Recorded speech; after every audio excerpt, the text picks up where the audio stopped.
Chapter 109 of the Count of Monte Cristo by Alexandre Dumas. Chapter 109 The Assizes. The Benedetto affair, as it was called at the Palais, and by people in general, had produced a tremendous sensation. Frequenting the Café de Paris, the Boulevard de Gand, and the Bois de Boulogne during his brief career of splendour, the false Cavalcanti had formed a host of acquaintances. The papers had related his various adventures, both as a man of fashion and the galley slave, and as everyone who had been personally acquainted with Prince Andrea Cavalcanti experienced a lively curiosity in his fate, they all determined to spare no trouble in endeavouring to witness the trial of Monsieur Benedetto for the murder of his comrade in chains. In the eyes of many, Benedetto appeared, if not a victim to, at least an instance of the fallibility of the law. Monsieur Cavalcanti, his father, had been seen in Paris, and it was expected that he would reappear to claim the illustrious outcast. Many, also, who were not aware of the circumstances attending his withdrawal from Paris, were struck with the worthy appearance, the gentlemanly bearing, and the knowledge of the world displayed by the old patrician, who certainly played the nobleman very well, so long as he said nothing and made no arithmetical calculations.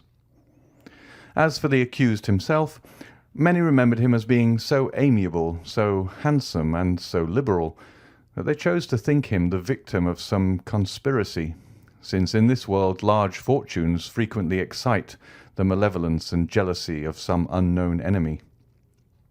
Every one, therefore, ran to the court, some to witness the sight, others to comment upon it.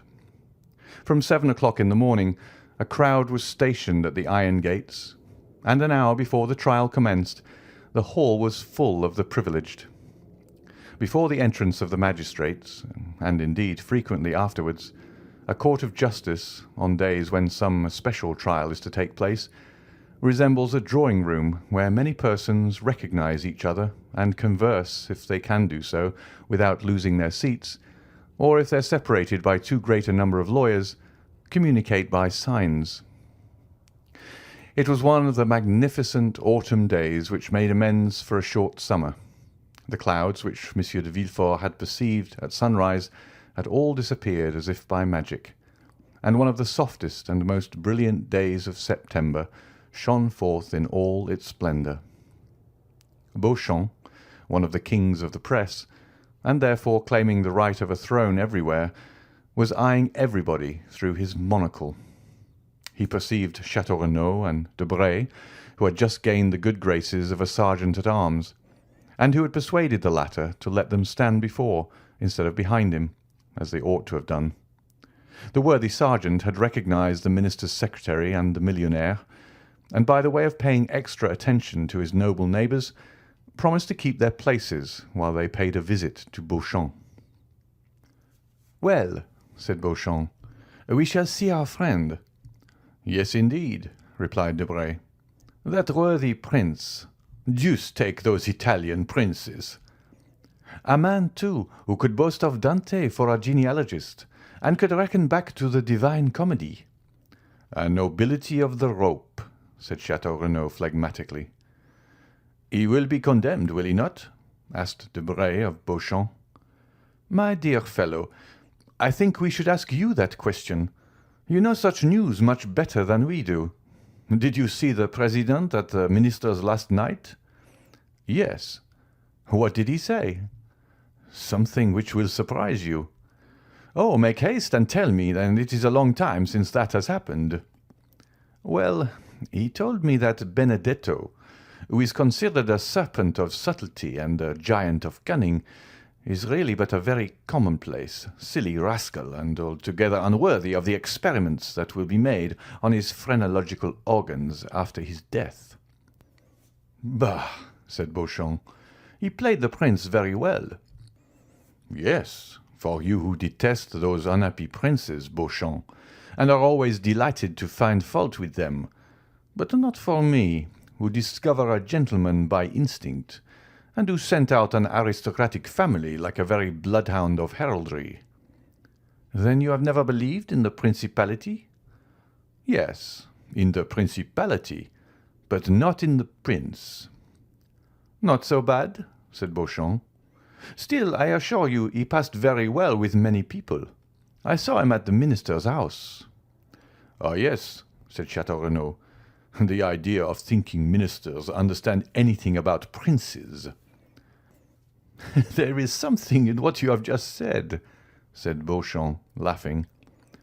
"But," said Debray to Beauchamp, "if I spoke to the president, you must have been with the procureur."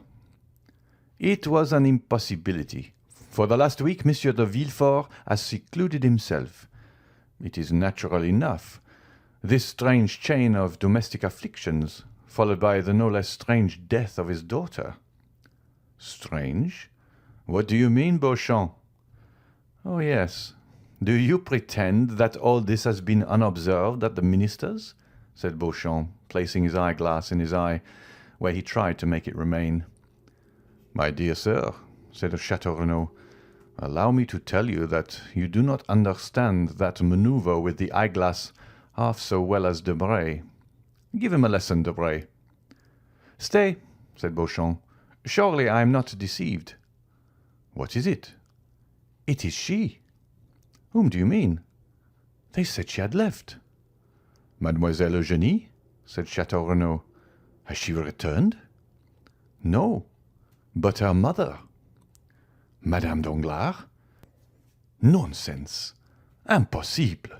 said Chateau Renaud. "Only 10 days after the flight of her daughter, and 3 days from the bankruptcy of her husband."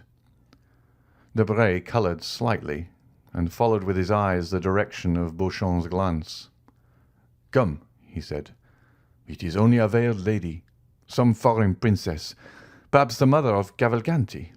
But you were just speaking on a very interesting topic, Beauchamp." "I?" "Yes, you were telling us about the extraordinary death of Valentine." "Ah, yes, so I was. But how is it that Madame de Villefort is not here?" "Poor dear woman," said Debray. "She is no doubt occupied in distilling balm for the hospitals or in making cosmetics for herself or friends. Do you know she spends 2,000 or 3,000 crowns a year in this amusement? But I wonder she is not here. I should have been pleased to see her, for I like her very much." "And I hate her," said Chateau Renaud. "Why?" "I do not know. Why do we love? Why do we hate? I detest her from antipathy." "Or rather by instinct." "Perhaps so. But to return to what you were saying, Beauchamp." "Well, do you know why they die so multitudinously at Monsieur de Villefort's?" "Multitudinously is good," said Chateau Renaud. "My good fellow, you'll find the word in Saint-Simon." "But the thing itself is at Monsieur de Villefort's. But let's get back to the subject." "Talking of that," said Debray, "Madame was making inquiries about that house which for the last 3 months has been hung with black." "Who is Madame?" asked Chateau Renaud. "The minister's wife, pardieu." "Oh, your pardon. I never visit ministers. I leave that to the princes." "Really, you were only before sparkling, but now you are brilliant. Take compassion on us, or, like Jupiter, you will wither us up." "I will not speak again," said Chateau Renaud. "Pray have compassion upon me, and do not take up every word I say. Come, let us endeavour to get to the end of our story, Beauchamp. I told you that yesterday Madame made inquiries of me upon the subject. Enlighten me, and I will then communicate my information to her." "Well, gentlemen, the reason people die so multitudinously, I like the word, at Monsieur de Villefort's is that there is an assassin in the house." The 2 young men shuddered, for the same idea had more than once occurred to them. "And who is the assassin?" they asked together. "Young Edward." A burst of laughter from the auditors did not in the least disconcert the speaker, who continued, "Yes, gentlemen, Edward, the infant phenomenon, who is quite an adept in the art of killing." "You are jesting." "Not at all. I yesterday engaged a servant who had just left Monsieur de Villefort. I intend sending him away tomorrow, for he eats so enormously to make up for the fast imposed upon him by his terror in that house. Well, now listen." "We are listening." "It appears the dear child has obtained possession of a bottle containing some drug, which he every now and then uses against those who have displeased him. First, Monsieur and Madame de Saint-Méran incurred his displeasure, so he poured out 3 drops of this elixir. 3 drops were sufficient. Then followed Barrois, the old servant of Monsieur Noirtier, who sometimes rebuffed this little wretch. He therefore received the same quantity of the elixir. The same happened to Valentine, of whom he was jealous. He gave her the same dose as the others, and all was over for her as well as the rest." "Why, what nonsense are you telling us?" said Chateau Renaud. "Yes, it is an extraordinary story," said Beauchamp. "Is it not?" "It is absurd," said Debray. "Ah," said Beauchamp, "you doubt me. Well, you can ask my servant, or rather him who will no longer be my servant tomorrow. It was the talk of the house." "And this elixir, where is it? What is it?" "The child conceals it."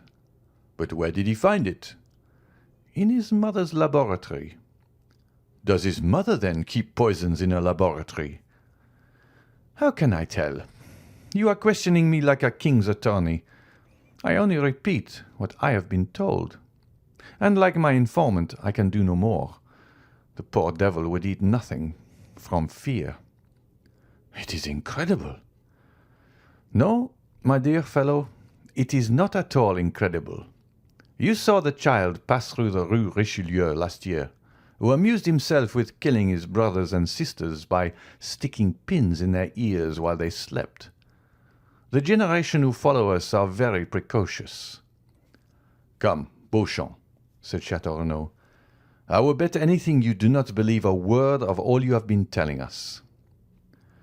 "I do not see the Count of Monte Cristo here." "He is worn out," said Debray. "Besides, he could not well appear in public, since he has been the dupe of the Cavalcanti, who, it appears, presented themselves to him with false letters of credit, and cheated him out of 100,000 francs upon the hypothesis of this principality." "By the way, Monsieur de Chateau Renaud," asked Beauchamp, "how is Morel?" "Ma foi, I've called him 3 times without once seeing him. Still, his sister did not seem uneasy, and told me that though she had not seen him for 2 or 3 days, she was sure he was well." "Ah, now I think of it, the Count of Monte Cristo cannot appear in the hall," said Beauchamp. "Why not?" "Because he is an actor in the drama." "Has he assassinated anyone, then?" "No, on the contrary. They wish to assassinate him. You know that it was in leaving his house that Monsieur de Caderousse was murdered by his friend Benedetto. You know that the famous waistcoat was found in his house, containing the letter which stopped the signature of the marriage contract. Do you see the waistcoat? There it is, all blood-stained on the desk as a testimony of the crime." "Ah, very good." "Hush, gentlemen. Here is the court. Let us go back to our places." A noise was heard in the hall. The sergeant called his 2 patrons with an energetic "Hem!" and the doorkeeper appearing, called out with that shrill voice peculiar to his order ever since the days of Beaumarchais, "The court! Gentlemen!" End of chapter 109.